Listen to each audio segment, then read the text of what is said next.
আসসালামু আলাইকুম। আমি রুমেনা বেগম, মহানগর আইডিয়াল স্কুলের সহকারী শিক্ষিকা, আপনাদের সমাজ বিজ্ঞানের ম্যাডাম।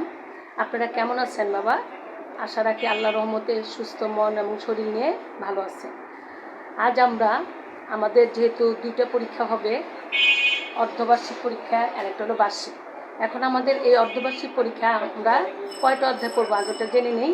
প্রথম, তৃতীয়, পঞ্চম, ষষ্ঠ এবং দ্বাদশ মানে 12তম অধ্যায়। আমরা এই 5টা অধ্যায় পড়ব। আপনারা আপনাদের বইটা সামনে নিয়ে বসেন, কারণ আমি অনেক ইম্পর্টেন্ট লাইনগুলো বলবো, সেগুলো আপনারা দাগিয়ে নেবেন। আমাদের আজকে অধ্যায় 1-এর পার্ট 1 পড়াবো। আমাদের অধ্যায় 1-এর হলো, আমাদের চ্যাপ্টারটার নাম হলো বাংলাদেশের স্বাধীনতা সংগ্রাম, আর আলোচ্য বিষয় হলো রাষ্ট্রভাষা আন্দোলন। বাংলাদেশের স্বাধীনতা সংগ্রাম, আমাদের এই বাংলাদেশটাকে স্বাধীন করতে হয়েছে আমাদের অনেক রক্ত বিনিময়, অনেক ত্যাগ তিতিক্ষা, কারণ আমাদের এই দেশটা স্বাধীন করতে দীর্ঘ 9 মাস যুদ্ধ করে এই দেশের দামাল ছেলেরা রফিক, জব্বর, সালাম, বরকত, তারা তাদের বুকের তাজা রক্ত দিয়ে আমাদের এই দেশটাকে স্বাধীন করেছে। তার জন্য তারা অনেক সংগ্রাম করেছে। এই স্বাধীন বাংলাদেশের জন্ম বাঙালি জাতীয় জীবনের সবচেয়ে গুরুত্বপূর্ণ ঘটনা। বাঙালিরা পাকিস্তান রাষ্ট্রের শাসন, শোষণ ও অত্যাচার, বৈষম্যের বিরুদ্ধে সংগ্রাম করে তারা বিভিন্ন আন্দোলনে জড়িয়ে পড়ে। সেই আন্দোলনগুলো কী?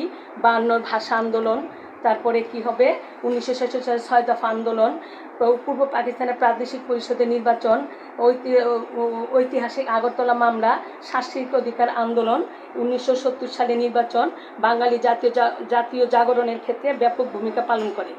বাঙালিরা এর ফলে জাতীয়তাবাদে উদ্বুদ্ধ হয়। 1971 সালে বাংলাদেশের যে জনগণের যে স্বতঃস্ফূর্তভাবে যে তারা যে মুক্তিযুদ্ধে অংশগ্রহণ করে, এই মুক্তিযুদ্ধে অংশগ্রহণ করে তারা এই দেশ জয় করে, এভাবে মুক্তিযুদ্ধের মাধ্যমে বাংলাদেশ স্বাধীনতা লাভ করে।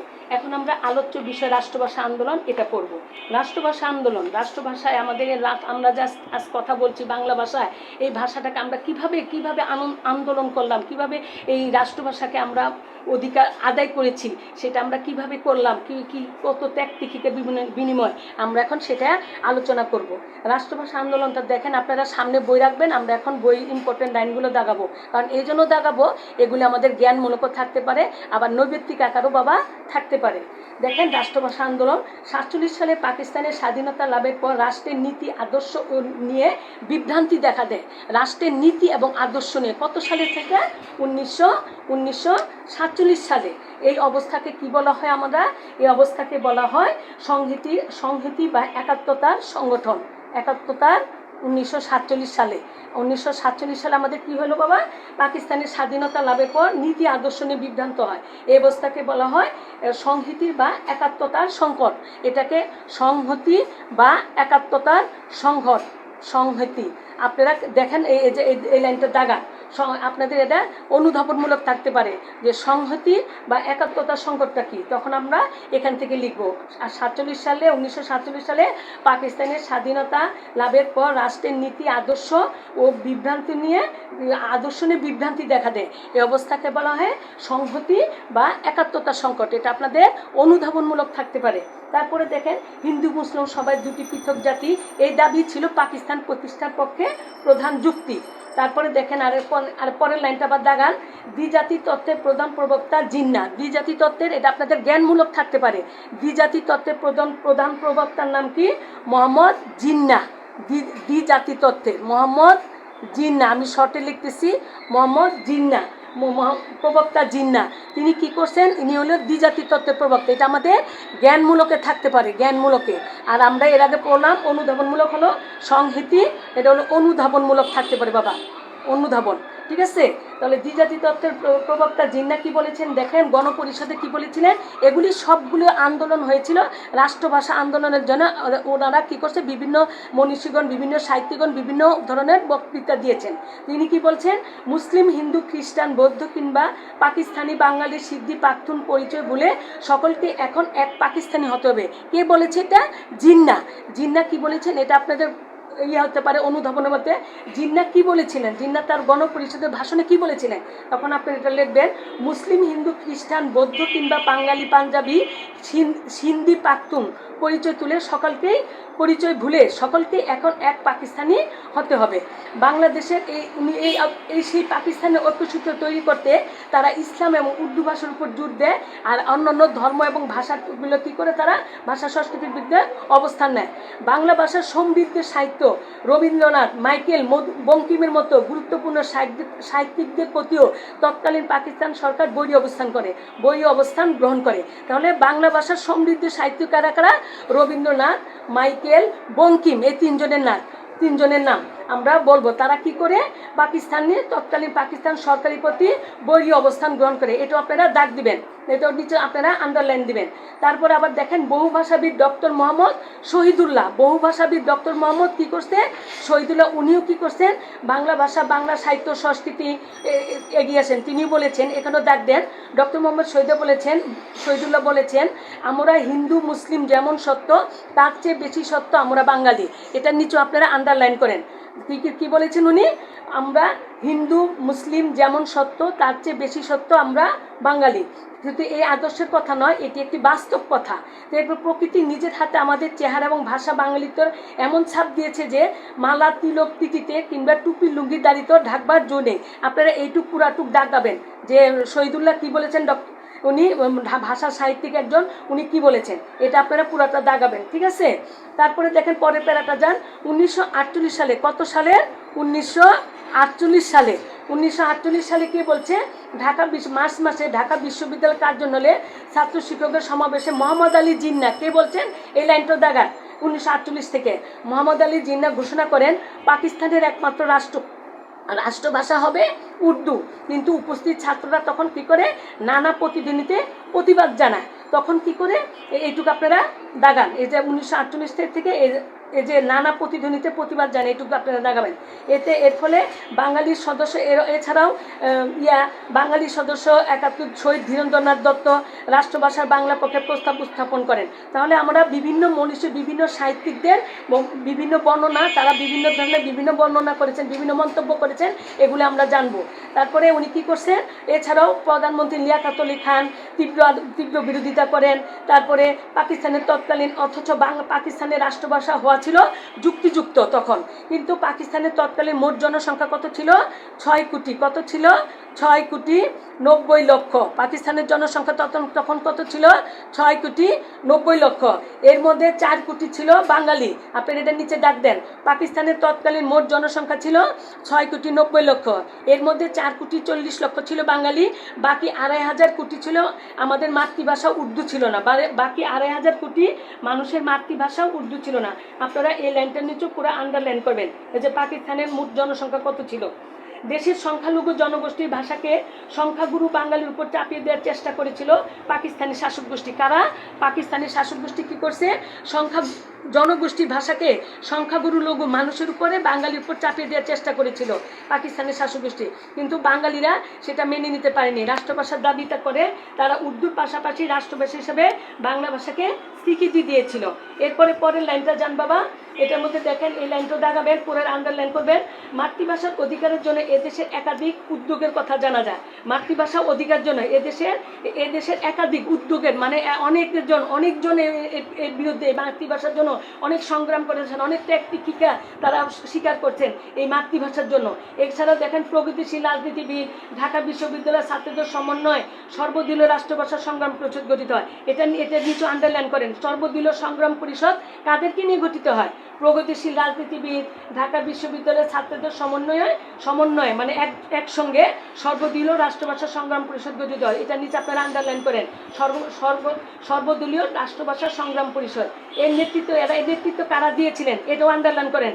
এর নেতৃত্বে দিয়েছিলেন ছাত্র ও তরুণদের মধ্যে সক্রিয় ছিলেন কাজী গুলাম মাহবুব, শওকত আলী, গাজীল হক, মোহাম্মদ কুহা, আব্দুল মতিন, বঙ্গবন্ধু শেখ মুজিবুর রহমান প্রমুখ। এই যে আমরা এই লাইনটা পুরাটা আমরা এই প্যারাটা পুরা করবো, আন্ডারলাইন করবো। আপনারা কিন্তু এগুলি ইম্পর্টেন্ট লাইনগুলো দেখে আপনারা মুখস্থ করবেন, কারণ এগুলি জ্ঞানমূলক, অনুধাবন, প্রয়োগমূলক এগুলি থাকতে পারে। যেমন যে জ্ঞানমূলক তো বললাম, দ্বিজাতি তত্ত্বের প্রবক্তাকে জিন্না, তারপর একাত্মতার সংহতি বা একাত্মতার সংকট কি, এটা অনুধাবনমূলক থাকতে পারে, ও প্রয়োগমূলকও থাকতে পারে। যে বিভিন্ন মনীষীদের বিভিন্ন বাংলা সাহিত্যিকরা বিভিন্ন রাষ্ট্রভাষা আন্দোলনে তারা কী বক্তব্য, কোন সাহিত্যিক কোন বক্তব্য দিয়েছেন, এগুলি আপনারা বইয়ের আলোকে লেখেন, একটু বলতে পারে। তারপরে দেখেন পরের পৃষ্ঠা চলে যান বাবা, 3 পৃষ্ঠা। 1948 সালে 11 মার্চ ভাষার দাবিতে সমগ্র দেশের ধর্মঘট ডাকা হলে অলি আহমদ, বঙ্গবন্ধু শেখ মুজিবুর রহমান, কাজী গোলাম মাহবুব সহ অধিকাংশ নেতা গ্রেপ্তার হন। এখান থেকে আপনারা আন্ডারলাইন করেন কারা কারা গ্রেপ্তার হন, কত সালে? 1948 সালে 11 মার্চ। কিসের জন্য তারা গ্রেপ্তার হন? ভাষার দাবিতে। কোথায় কারা কারা? অলি আহমদ, বঙ্গবন্ধু শেখ মুজিবুর রহমান, কাজী গোলাম মাহবুব সহ। পুলিশের দমনপীড়ন, তার অনেক ছাত্রছাত্রীও আহত হয়েছিল। এই ঘটনার প্রতিবাদে ঢাকা বিশ্ববিদ্যালয় শিক্ষা প্রতিষ্ঠানে অনেক ধর্মঘট পালন হয়। তারপরে 1952 সালে ঢাকা প্রাদেশিক পরিষদে বসলে ছাত্ররা গণপরিষদ ঘেরাও করে রাষ্ট্রভাষা বাংলার দাবিতে স্মারকলিপি দেওয়ার সিদ্ধান্ত করে। কারা করে? ঢাকার প্রাদেশিক পরিষদের অধিবেশনে ছাত্ররা গণপরিষদে কি করে? ঘেরাও করে রাষ্ট্রভাষা বাংলার দাবিতে তারা কি করে? স্মারকলিপি দেওয়ার সিদ্ধান্ত দেয়। দিনটি ছিল 21শে ফেব্রুয়ারি। তাহলে আমরা এটা অনুধাবনমূলকও পাইতে পারি যে ওই 21শে ফেব্রুয়ারি দিনটিতে কি হয়েছিল। তখন আপনারা এটা লিখবেন 19, এখান থেকে দাগান। 1952 সালে ঢাকা প্রাদেশিক পরিষদ অধিবেশনে ছাত্ররা গণপরিষদে ঘেরাও করে রাষ্ট্রভাষা বাংলার দাবিতে তারা একটা স্মারকলিপি, একটা মূল কথা তারা কি করে সেটা দেওয়ার সিদ্ধান্ত নেয়। দিনটি ছিল 21শে ফেব্রুয়ারি। পূর্ব পাকিস্তানের পরের লাইনে চলে পরে প্যারা যান। পূর্ব পাকিস্তানের মুখ্যমন্ত্রী নুরুল আমিনের নেতৃত্বে মুসলিম লীগ সরকার ছাত্রদের বাধা দেওয়ার সিদ্ধান্ত দেয়। সরকার ঢাকা বিশ্ববিদ্যালয় এলাকায় 144 ধারা জারি করে। সরকার কোথায় 44 ধারা জারি করে? 144 ঢাকা বিশ্ববিদ্যালয় এলাকায়। এছাড়া 4 জন বেশি একজুট হয়ে রাস্তা মিছিল করতে পারবে না। এই 144 ধারা জারির মধ্যে এটা ছিল যে 4 জন বেশি জুট হয়ে তারা কোনো মিছিল করতে পারবে না। এরপরে 20শে ফেব্রুয়ারি রাতে সভা করে ছাত্ররা 121 ধারা যে তারা মিছিল জারি করছে, ধারা জারি করেছিল, সেটা ভেঙে দেওয়ার সিদ্ধান্ত হয়। পরে পেরা যান। সেদিন আন্দোলনকারীদের ঠেকাতে পুলিশ অস্ত্র হাতে ঝাঁপিয়ে পড়েছিল। অনেকে লাঠি চার্জ করলো, কাঁদুনে গ্যাস ফেললো। এছাড়া দমাতে পারলো না বিক্ষোভকারীদের। মিছিলের নেতৃত্ব দিয়েছিলেন কারা? আব্দুল মতিন ও গাজীউল হক। এখানেও আপনারা জানান এই লাঠি চার্জ করলো, যে কাঁদুনি গেট যে ছিল, এতে বিক্ষোভকারীদের দমাতে পারলো না। এই মিছিলের নেতৃত্ব কারা দিয়েছিলেন? এটা আপনারা জ্ঞানমূলক থাকতে পারে যে এই মিছিলের নেতৃত্ব দিয়েছেন কে, কারা কারা? আব্দুল মতিন ও গাজীর হক। আর অনেকে গুলি চালালে, অনেকে শহীদ হয়েছেন কারা? এটা তো আমরা আগে থেকে জানি বাবা। এই ভাষার জন্য কারা কারা শহীদ হয়েছিলেন?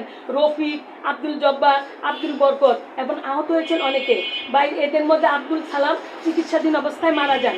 22শে ফেব্রুয়ারিতে ছাত্র জনতা মিছিলে শফিউর রহমান সহ 9 বছরের কিশোর অলিউল্লাহ পুলিশের গুলিতে কি হন? নিহত হন। কয় বছরের শিশু? 9 বছরের শিশু অলিউল্লাহ। 9 বছরের অলিউল্লাহ অনেকে 21শে এবং 22শে ফেব্রুয়ারিতে নিহত ছিলেন। তারা সবাই ভাষা শহীদ। তাহলে ভাষা শহীদ কি, এটা আমাদের অনুধাবনমূলক থাকতে পারে। 21শে এবং 22শে ফেব্রুয়ারিতে যারা ভাষার জন্য আন্দোলন করে নিহত হয়েছেন তারাই হলো ভাষা শহীদ। যেখানে পরে লাস্টে পেরা যান, যেখানে পুলিশের গুলিতে শহীদ হয়েছেন সেই স্থানে 23শে ফেব্রুয়ারিতে ঢাকা মেডিকেল কলেজের ছাত্রছাত্রীরা তৈরি করে একটি শহীদ মিনার। ঢাকা মেডিকেল কলেজের কাছে কি করে এই শহীদদের জন্য একটি শহীদ মিনার তৈরি করা হয়। এটা কত? 1963 সালে এই অস্থায়ী মিনারটি স্থলে বড় করে শহীদ মিনার তৈরি করা হয়। কোথায় এই মিনারটি করা হয়? কত সালে? 1963 সালে। কাদের জন্য? ভাষা শহীদদের জন্য। কোথায়? ঢাকা মেডিকেল কলেজের সামনে, সেখানে তৈরি করা হয়। এটা কেন্দ্রীয় শহীদ মিনার হিসেবে পরিচিত। এখন আমরা 4 পৃষ্ঠা চলে যান। ভাষা আন্দোলনের তাৎপর্য। ভাষা আন্দোলনের তাৎপর্য এটা আপনাদের উচ্চতর দক্ষতা হতে পারে। যেমন আপনাদের এভাবে বলতে পারে, ভাষা আন্দোলনের তাৎপর্য আপনারা পাঠ্য বইয়ের আলোকে ব্যাখ্যা করেন, উক্ত অনুচ্ছেদের আলোকে কিংবা অনুচ্ছেদের আলোকে ব্যাখ্যা করেন, কিংবা পাঠ্য বইয়ের অনুযায়ী যেভাবে আছে, বর্ণনা আছে, আপনারা ব্যাখ্যা করেন। তখন আপনারা কি করবেন? ভাষা আন্দোলনের তাৎপর্যটা আপনি পড়ে ফেলবেন। এখানে আমরা তেমন পড়ার পিছনে আপনারা মুখস্থ করে ফেলবেন এই প্যারাটা, এই 3টা প্যারা। ঠিক আছে, আমরা একটু করে যাব।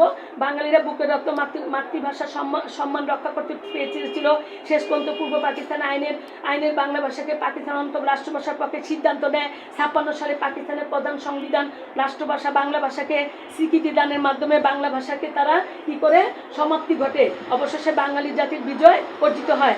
বাংলা এবং উর্দু এই দুটি ভাষাই পাকিস্তানের রাষ্ট্রীয় ভাষার মর্যাদা লাভ করে। এটা কিন্তু আমি ভাষা আন্দোলনের তাৎপর্যটা পড়াচ্ছি, আপনারা মুখস্থ করে ফেলবেন এটা, তবুও আমি একটু করে পড়াচ্ছি। সরকারের বিরুদ্ধে আন্দোলনের মাধ্যমে মাতৃভাষার স্বীকৃত ন্যায্য দাবি আদায়ে সফল করা বাঙালির জাতীয় চেতনার জোরদার হয়। বাংলা ভাষা, বাংলা সাহিত্য, বাঙালি হাজার বছরের সংস্কৃতি নিয়ে কারো পরাধীন বাজা সংস্কৃতি নিয়ে গর্ব করার সাথে সাথে আত্মবিশ্বাস ফিরে পায় বাঙালিরা। সবার লাস্টে পারা ভাষার জন্য বাঙালিরা এই মহান আন্দোলনকে শ্রদ্ধা জানা বিশ্বব্যাপী 1999 সালে আমাদের ভাষা আন্দোলন আন্তর্জাতিক স্বীকৃতি লাভ করে। দেখেন আমাদের এই মাতৃভাষা বাংলা, এই রাষ্ট্রভাষা বাংলা আন্তর্জাতিক স্বীকৃতি লাভ করে কত সালে? 1999 সালে। এটার নিচে আপনারা ভালো করে ইম্পর্টেন্ট জ্ঞানমূলক থাকতে পারে। কত সালে বাংলা আমাদের মাতৃভাষা বাংলা আন্তর্জাতিক স্বীকৃতি লাভ করে? 1999 সালে। সেই বছর 17 নভেম্বর ইউনেস্কো 21শে ফেব্রুয়ারি আন্তর্জাতিক মাতৃভাষা দিবস হিসেবে ঘোষণা করেন। কে ঘোষণা করেন? ইউনেস্কো। কত তারিখে? 21শে ফেব্রুয়ারি 1999। তাই এখন প্রতি বছর 21শে ফেব্রুয়ারি দিনটিতে পৃথিবীর সকল জাতি নিজ মাতৃভাষাকে বিশেষ করে সম্মান জানিয়ে আন্তর্জাতিক মাতৃভাষা দিবস পালন করে। সেই সাথে স্মরণ করে ভাষার জন্য বাঙালিরা আত্মত্যাগের কথা। ঠিক আছে বাবা, এই হলো আমাদের পাঠ একের আমরা পড়বো। এইটা পাঠে অনেক বড়, আপনারা পড়ে নেবেন, যেহেতু ভাষা সম্বন্ধে আমরা কম বেশি সবাই জানি বাবা, আপনারা ইম্পর্টেন্ট লাইনগুলো পড়ে ফেলবেন। আর ভাষা আন্দোলনের তাৎপর্য এটা পুরোটাই আপনারা মুখস্থ করবেন, উচ্চতর দক্ষতা। আর আমি যে লাইনগুলো দাগাতে বলেছিলাম ওই লাইনগুলোর দাগে ওই লাইনগুলো ইম্পর্টেন্ট লাইনগুলো পড়ে ফেলবেন। ঠিক আছে বাবা, আজকে এই পর্যন্তই। আপনারা ভালো থাকেন, সুস্থ থাকেন, আগামী ক্লাসে দেখাবো ইনশাল্লাহ। আসসালামু আলাইকুম।